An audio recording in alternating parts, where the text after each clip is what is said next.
Cell phones statewide getting sent a public safety alert. Michigan's stay-at-home order begins at midnight.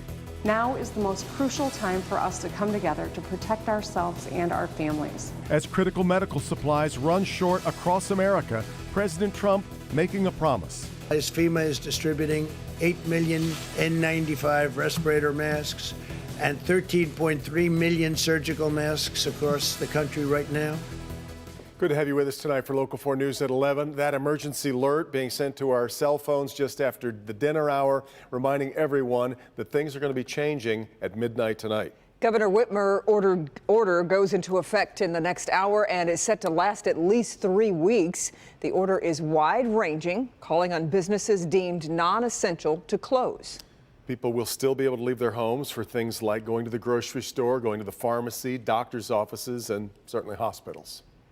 We will all have to make significant sacrifices. By taking this action, we protect our public health and ultimately the hardship on our economy. This is the time we must come together as Michiganders. If we stay home except for essential work and essential needs, we can each be a part of making the difference here. The numbers changing dramatically every day, but here's where we stand tonight. More than 1,300 cases statewide, more than half of them in Wayne and Oakland counties. Today alone, we added 293 new cases in Michigan, with 15 people in the state now having been killed by the virus. New tonight, the TSA confirms a worker at Detroit Metro Airport has tested positive. That worker is now quarantined and resting at home, we're told. The TSA says security screening checkpoints do remain open. They are working with the CDC to monitor the situation. The number of cases across the country now up to 42,000 plus. And with the economy grinding to a halt, President Trump signaling tonight he's ready to consider reopening the country for business. Alice Barr is in Washington with the latest. With more than 500 Americans now reported dead from the coronavirus and health experts warning it will get worse, President Trump signaling tonight he doesn't want to extend the 15-day guidance urging people to stay home to contain the spread. I'm not looking at months, I can tell you right now. The president saying he's trying to balance health and safety with reopening the paralyzed economy. We cannot let the cure be worse than the problem itself. President Trump insisting it's possible to closely monitor the hardest hit areas while letting people get back to work. There are other areas that just aren't affected, or they're affected very little.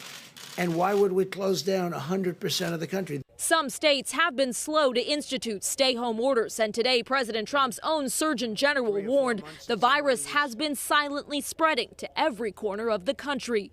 I want America to understand this week it's going to get bad. While the president appears at odds with his medical team, senators are deeply divided over a $2 trillion emergency stimulus package to kickstart the economy, including sending checks to millions of Americans in need.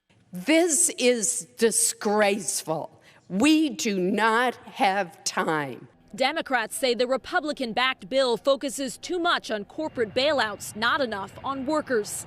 Let's be clear about what we're talking about here. We don't think your bill works.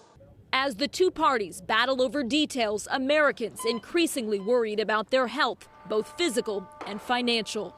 In Washington, Alice Barr, Local 4. All right, Alice, back in Detroit, public school students and their parents who depend on the district's lunch program may have to get them at a different site, and there may be even bigger changes on the way for all students if the district superintendent gets his way. Let's bring in Jason Colthorpe at district headquarters tonight to break down these changes. Jason. Yeah, the first one, Devin, surrounds the question so many parents have right now, which is my child going to go back to school this year? The other is about those sites where kids can get those free lunches, and we have a list of those for you to get your eyes on right now. Take a look. The Detroit Public Schools Community District has used 58 schools to distribute 70,000 grab-and-go meals thus far. But because more employees have been getting sick, it's now limiting the number of sites to just 17, 2 days a week, but also increasing the number of meals students and their families can get. Starting Thursday, these 17 schools will offer meals for pickup on Mondays and Thursdays, 4 pre-cooked breakfast meals and 4 lunch meals on Thursdays, and 3 each on Mondays. In addition to those changes, Superintendent Nikolai Vitti has a few others in mind he'd like the state to consider as a whole. In an open letter to the state's leaders today, he recommended ending the school year immediately because there are just too many questions about how to move forward. But he also thinks funding should be continued for the fiscal year, which would help districts set up online platforms for teachers to post lesson plans and students to submit coursework. It would also allow districts to continue to pay teachers and staff and ensure that current seniors graduate based on the number of credits required minus this semester. The changes, like everything else in our world right now, are to better ensure the health of everyone. Yeah, now we should see some action on that front when the legislature gets back to action. And going back to the free lunches, by the way, I want to point out that delivery is still an available option for students who qualify. And you might be thinking, well, what about the rest of the week? Those only covers 2 days a week for that. Well, I talked to the city of Detroit tonight. It has its own free food program, and it goes every day, Monday through Friday, and you can actually get extra meals for the weekend. You can check out that program. It has 3 distribution sites. You can check it out by downloading the city's app or calling the city or just going to the city webpage. And right on the home page, there's a food icon. Click that. It has all the information. We're in New Center tonight. Jason Colthorpe, Local 4. All right, Jason, and let's stay with food. We've talked a lot about restaurants taking such a huge hit during the pandemic. We've talked a lot about the jobs, but also losing thousands of dollars worth of inventory. Yeah, indeed. Downriver Restaurant wanted to give back and help our most vulnerable. Beer Keller and Taylor is dropping meals off and working with the city to get food to seniors who need it. Priya Mann in Taylor with a local business stepping up in a big way. We had some elderly people that weren't able to leave their house. Beer Keller managers have been driving around, dropping off cooked meals to seniors. People answering the doors, you can tell they really need the help. So just seeing that they really need this, they can't leave the house or afraid to leave the house. So just seeing the look on their faces, does it all. We had a few people that reached out to us on social media and gave us some addresses. So when we have extra food, we've been kind of randomly going to those homes. The owner has 2 restaurants, one in Taylor, the other in Woodhaven. The guy's been banging out tickets all day. When the state shut down dining in, they decided to deliver to seniors in need. Honestly, I just didn't want to waste the food. I knew we have a lot of inventory. We had stocked up for St. Patrick's Day. So I just thought, if we have it and there's people who need it, we're supposed to bridge that gap. They took it a step further. Beer Keller has partnered with the city of Taylor. Under normal circumstances, a bus would pick up seniors and drop them off here at the Taylor Recreation Center where they could enjoy a warm meal. But right now, the rec center, like so many other places, is closed. They can't do that now, so the bus has been coming here to pick up meals and delivering it to the seniors. So far, they've made 30 hot meals, helping more than a dozen seniors. We have a pork veal and chicken schnitzel. We're doing a lot of vegetables, mashed potatoes. We put out some salads. Really, we're just kind of going through things and saying, what can we donate that makes sense? At a time when restaurants, staff, and servers are taking huge losses, Beer Keller is putting its community first. You're coming out, you're doing something good. Everyone's, in such a, different moods with everything's going on. So it's just nice to go out and do something that matters. It's a tough spot for all of us. And, the unfortunate part is nobody knows how long this is going to last. This is a world crisis and we're all in it together. And Beer Keller says it will continue to drop off meals and work with the city as long as they can while they still have food to donate. They're also encouraging other restaurants to get involved. They suggest posting on social media so you find out who needs the help. Also working with local leaders to see how you can give back. As Mark said, we're all in this together.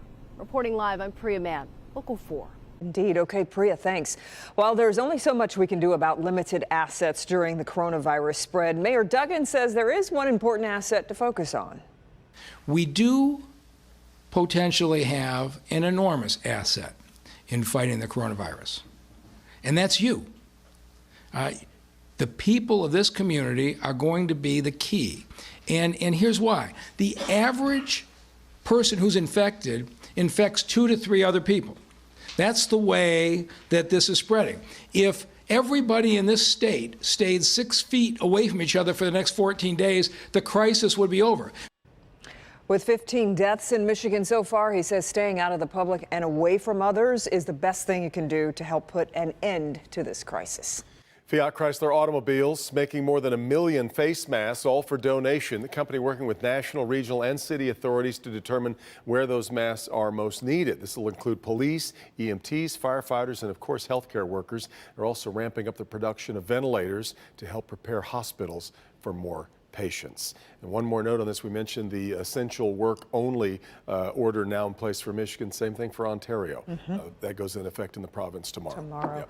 All right, turning now to the weather. Our first full week of spring, and we woke up with everything covered in snow. Is pretty, but it was kind of weird. But now rain in the forecast. How about a little warmer temperatures while we're at it, Ben? We've got some more spring-like stuff down the road. But I'll tell you, that was the first time we've seen snow, at least measurable snow, in almost a month. So it was a shock to the system.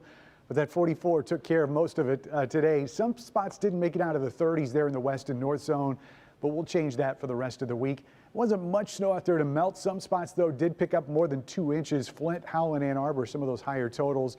And even though that jet has dipped, and that's what's allowed that cold air to get in here this weekend and today, that all flips as we go into the rest of the week. Once we get closer to the weekend, that jet goes way to the north. We see some incredibly warm air. We go above normal. We'll tell you how high those temperatures are going to get and how long they're going to stay coming up in just a few minutes, guys. And still ahead, it is something more than 100 million Americans have, but does it make them more at risk to the coronavirus? Dr. Frank McGeorge will join us with important information about the virus when it comes to high blood pressure in just a minute. Tim? There's a new breed of superhero emerging in society these days, the grocery store workers. Somebody's got to be here. I mean, people need food. These workers exempt from the governor's stay-at-home order. We take a closer look at these workers' critical jobs coming up. Your pets and the coronavirus pandemic. Chances are even your pets know that something isn't quite right now. Experts have important information